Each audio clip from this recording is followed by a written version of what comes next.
Hello again. The thumbnail to this video shows a fascinating exchange between two women with paid jobs in British charities involved with wildlife and the countryside. Beth Robinson, who is a conservation practitioner, whatever that might be, said yesterday that the environment sector is one of the least ethnically diverse sectors in the United Kingdom. She observes this must change.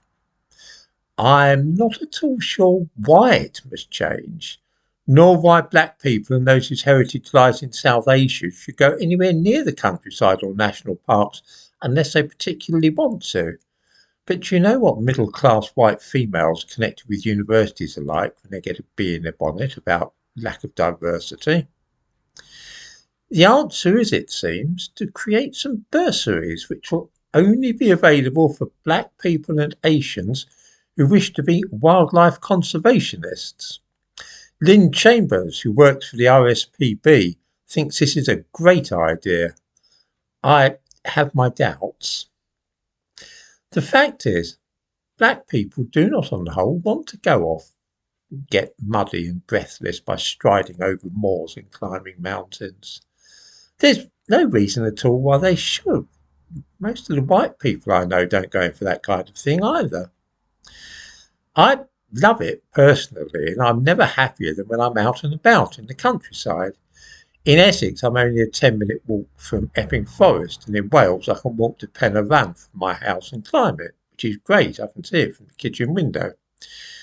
There are quite a few Nepalese round there from Gurkha families who also clamber around in the wild, even more than I do.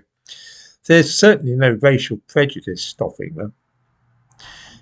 It is simply a matter of choice, rather than a scandal which needs to be addressed by luring black people to work in conservation by offering them financial inducements. The truth is, this idea of going into the countryside at the weekend is a very English thing. My parents used to take us on picnics by getting the bus up to Lambourne End in Essex. It was just something that folk did. There were Sunday school outings there as well, which my grandparents went on. It's a tradition, but there's no reason that immigrants should wish to adopt it. I have never seen a single black person walking in Epping Forest, although I do see occasional people there whose families are Indian. The last such family I saw in Epping Forest illustrates perfectly the reason why so few go out into the countryside. They were Gujaratis and had come from some distance, a well-to-do suburb, because they had heard, apparently, that Epping Forest was a good place to visit.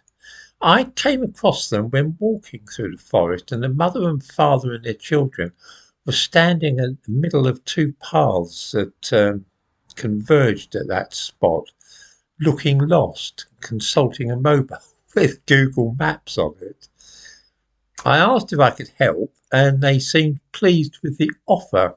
The mother said that somebody had suggested that they come here and they'd parked up near Thaden Boys and didn't know what to do next. This foxed me, and I asked what the problem was. It seemed that they were expecting to find things to do here. The father asked what there was in the forest, to which I replied that there were trees. The mother said impatiently, yes, but what else is there apart from the trees? And I was forced to admit that that was really all that the forest had to offer. It seemed that they were under the impression that there might be animal enclosures, waterfalls, rides or something. The idea that anybody in his or her senses would come somewhere just to walk about among a bunch of trees absolutely defeated them. They couldn't get it. The father pointed in one direction and then asked me what they might find if they took that path.